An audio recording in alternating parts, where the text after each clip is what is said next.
Welcome to another edition of Resource PNG.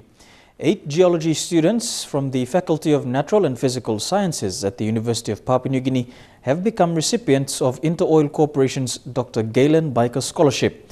Geologists play an important role in the operations of the company, and this partnership would allow InterOil to work closely with the Earth Sciences Division of UPNG in ensuring that its students receive the best training prior to joining the workforce. We join Yvonne Kambibel with more on the Dr. Gaylen Byker Scholarship.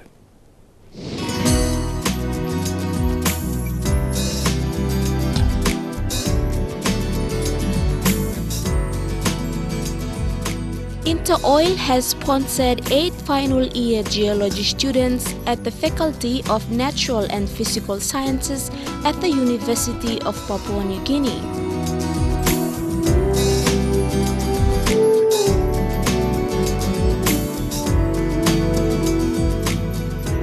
The scholarship honors the contribution of Dr. Gaylen Byker, former InterOil Corporation chairman, to the corporation and country for almost 2 decades. The program covers all course registration, tuition fees, on-campus accommodation, books, and a small weekly allowance. Current chairman Chris Finlayson presented the scholarship to the students. Dr. Byker retired last year. He'd worked for InterOil for nearly 20 years, and he'd been a friend of Papua New Guinea for all of that time. He, in his background, he's a lawyer, but he's also an educationalist, and he teaches at a university in the United States. So it's very fitting that our board decided that we would honor his retirement. And guys, you're getting his retirement present because he wanted it to go to students rather than to come to him, that we honor his retirement through the award of Gaylen Byker Scholarships. Due to InterOil's continued exploration and work towards developing the Elk Antelope project in Gulf Province, Mr. Finlayson outlined the important role that geologists would play in the operations of the company.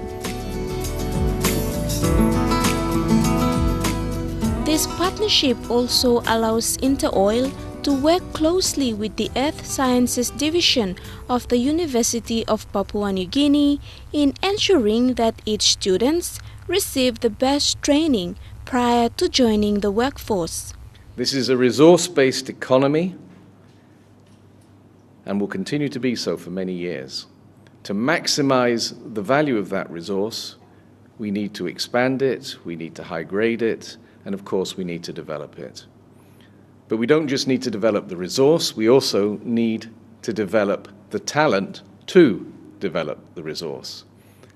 And that's you, young PNG nationals who are going to be the future of this industry, and we hope make great careers in the industry. According to Dr. Russell Perambo, professor at the university, the students had been selected through their academic performances. The selection process of the students that were awarded the scholarship basically was based on a GPA. Okay, this is a grade point average of the academic performance. Before that, we sent out an invitation to show interest, and so there were 12 applicants for this scholarship, and so I had to call up them to produce their transcript, and then it was the GPAs, and many of our students here have a grade point average of 3. He also made it clear that the students would be free to work with any mining, gas or petroleum company that they wish to after they complete their studies. But they are not bonded, they are free to move to mining industry or gas and oil industry, or even the other sectors.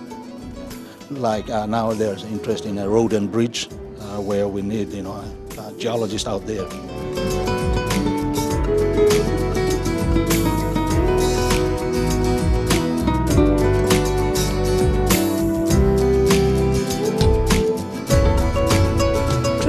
Gaylen Byker Scholarship, recipients will each receive 10,000 kina, which will cover the cost of their final year of studies. I'm very happy and at the same time very humbled to receive this scholarship.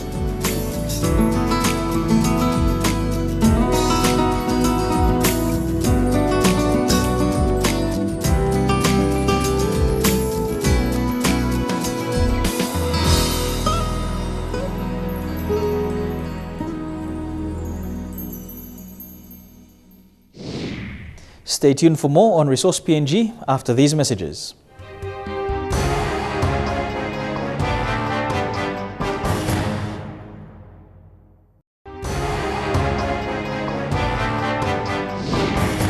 Welcome back.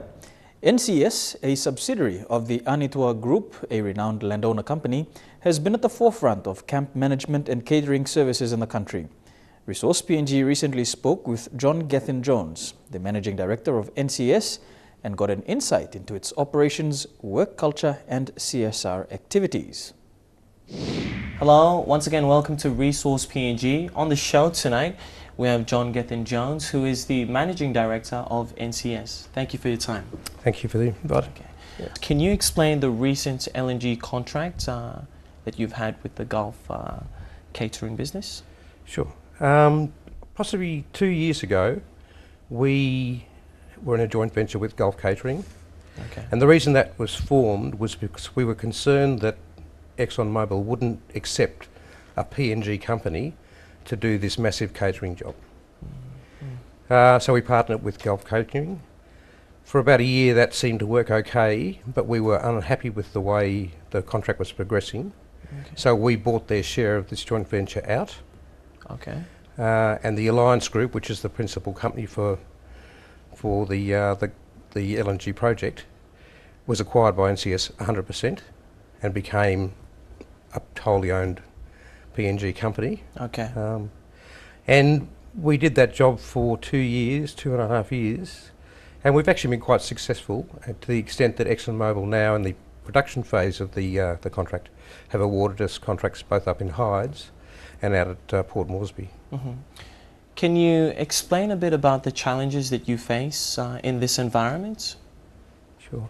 It's a very tough environment for mining and for petroleum. Commodities prices across the world plummeted. Mm-hmm. There's uncertainty about growth and when that will be re-established to prop up the prices. So most of the mining activity in PNG and the petroleum projects are struggling a little bit with their costs and profits. Okay. And we're not immune to that at all as a business. And in fact, the way we partner with people around PNG in all of our operations means that when they're having a tough time, we do as much as we can to help them through this tough time. And they're introducing a lot of austerity measures. And so we have to follow suit to continue to service them at the level that they can afford. Okay. How has NCS managed to grow successfully throughout the country? We partner with a lot of local landowners in the areas affected by mining activities. Mm-hmm. And we work with the local landowners. Being a landowner company ourselves, we have a passion for that model. So we work with them to develop their businesses, and we join with them in a partnership on the catering and camp management contracts, where we share profits 50-50. We provide a lot of training around PNG, and so we bring unskilled workers from the local communities into our business and train them up. Okay. And that's very extensive. Our target is for all of our chefs to be Australian qualified. We have a lot of internal training, but we also have external training partnerships, both in Australia and in PNG. And that produces a very high quality product and success, ongoing success and growth as well. And just on that note, the World Bank branded Anitua as having the right commercial model for success and sustainability. Well, what are some of the key aspects that you can share to some of the landowner companies so they can learn from the type of model that you have? A lot of that's about corporate governance, good corporate governance. So our operations are all under company structures where there's a board of directors Okay. which is largely landowner representatives, along with the skill of our businesses. And so it's a very strong governance regime. And so some of the poor outcomes that other joint ventures suffer, we don't have that problem. Okay. And so it's been successful across just about everything we've tried to do. And it's the right model, and the World Bank acknowledged that. And Okay. You mentioned training the local workforce that you employ. Can you describe briefly what type of training do they go through? What's standard? all of our training's to Australian standard. We have a module which is basic skills, like how do you lift a box without breaking your back, very simple things, through to supervisory training for up-and-coming Papua New Guineans. And that's along with a lot of technical skills, such as the cooking. So William Angliss is the best catering university in Melbourne, and our chefs are trained to that level by William Angliss people, but in our kitchens. Okay. You also recently had a success story of a cleaner, and that cleaner achieved an MBA abroad. How has that been I know it's a shining light. A lot of people can aspire to do the same thing within the company. How can you briefly describe the experience on her behalf? Mm-hmm. She is obviously quite bright. She applied for a scholarship in Australia to do an MBA. She hasn't actually commenced that yet, but she will do shortly, and obviously we'll support her with that endeavour. And I guess it's an insight to the intellect, some of the training she's got from us. But it's really quite exciting. But we've got a lot of stories like that in NCS. About 6 months ago, we appointed a Papua New Guinean to run our safety area across all of our sites. And that's the first appointment to a Papua New Guinean in that role. And he was in-house trained and externally trained. He actually was a driver in Port Moresby when 5 years ago when I first met him, and obviously had aspirations and drive. And he now runs our safety network around PNG, and that's a very big job. It's never been held by a Papua New Guinean, but young Eki's doing a fantastic job, and so we've got lots of stories like that across our operations, so it's quite rewarding. Good stuff. Just a last question on the business front before we wrap things up. The downturn of commodity prices, how has that affected the way you operate at Anitua? Doesn't affect the way we operate. It affects the amount of money our clients can afford to spend for our services. And I think I mentioned before that it's important that we respond to these tough times and work with them, work our way through these issues. And it means that we have to look at the way we do our jobs, but also what we get paid for it. Okay. Thank you so much for your time, Mr. Gaylen Jones, on Resource PNG. Thank you. Coming up next on Resource PNG, Resource News. That's after the break. Stay with us.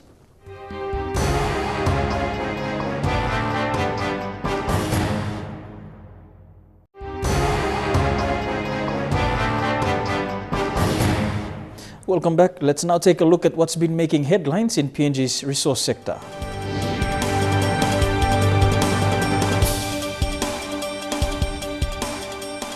Promising appraisal results from the Elk Antelope gas field have underpinned a multi-train LNG project.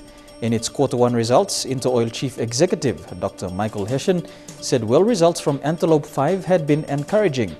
Drilling results from Antelope 5 identify this well as having the best reservoir thickness, quality and fracture density of all wells drilled on the Elk Antelope field.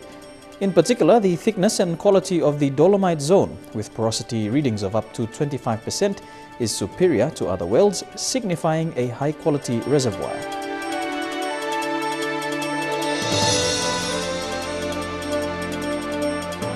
Over 300 students of the Finalbin Primary School in the North Fly district of Western Province can now learn basic computing after receiving 6 computers from the Oktedi Mining Limited. The computers were presented to the school on the 29th of April in a small but significant ceremony attended by teachers, students, parents and other community members. The school is located in one of the 6 mine villages and serves the communities of Multem, Kavarobib and Atemkit.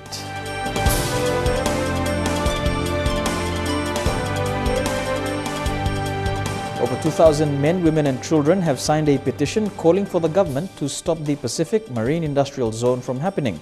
The petition was presented to the Medang provincial government despite opposition from a group backed by a former politician who is pushing for the project to happen.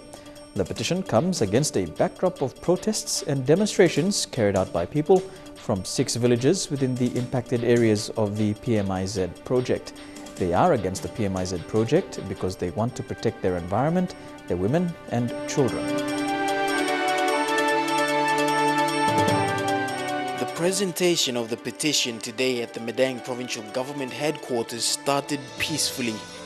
The placards were clear, stating the landowners' intentions. They want the government to stop the PMZ. But as the speeches continued on, with the second speaker, a group of men supporting the PMZ interrupted the proceedings.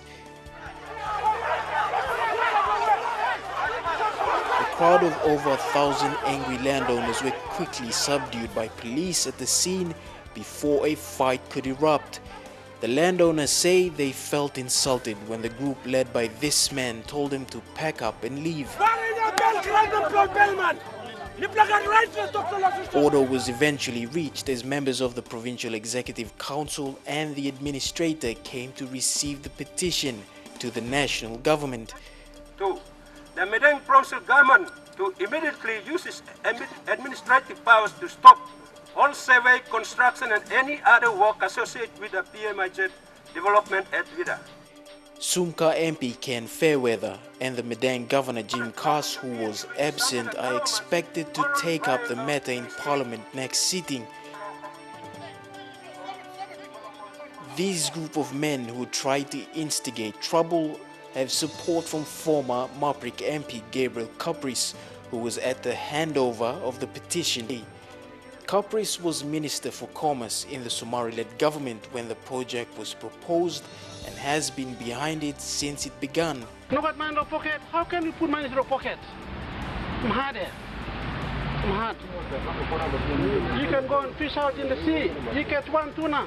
You come sit on the market, sell him. Maybe you get 5 kina, 10 kina. Is this sustainable enough to look after your family? No. Nothing. Today's petition comes after a backdrop of protests and demonstrations held by people from 6 different villages that are going to be part of the impact areas of the Pacific Marine Industrial Zone. They are saying no to the PMZ because they want to protect their environment, their women and their children, while Papua New Guinea's educated elite are saying yes to the PMZ because of the economic development. The simple fisherman says he wants his ocean to be left alone because the 5 kina he makes selling his catch adds up to more than what he will make working as a laborer for a tuna processing company.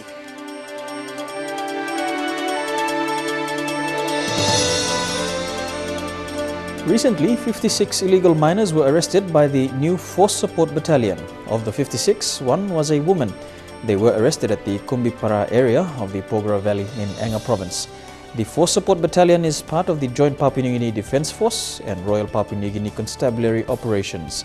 It consists of mainly defence personnel that have trained with police to handle civil disputes and conflict. The battalion has been tasked to help cut down instances of illegal mining in the coming months. The 56 were brought to the Payam police station and were charged and were due to appear in court this week. Officers from the Mining Asset Protection Division are now raising concerns of the tactics used by illegal miners. They are saying they are being attacked by illegal miners who convert in groups into the mine pits and stockpile areas to steal gold. Yesterday, over 56 illegal miners were arrested by the new Force Support Battalion. Of the 56 arrested, 1 was a woman. The battalion is part of the Defence and Police Joint Special Operations. It consists of mainly Defence Force personnel that have trained with police to handle civil disputes and conflicts. The mass arrest, according to Senior Inspector Ewaisegi, will not stop illegal mining activities. because it is now a widespread issue in the province. I'm talking on them, but you can go to working living blue and settle here, find him taking Salapo, I'm talking of work garden. Moreover, the 4th Battalion is now tasked to cut down on this issue in the coming months. The 56 were brought to the Payan police station and were charged and will appear in court this week.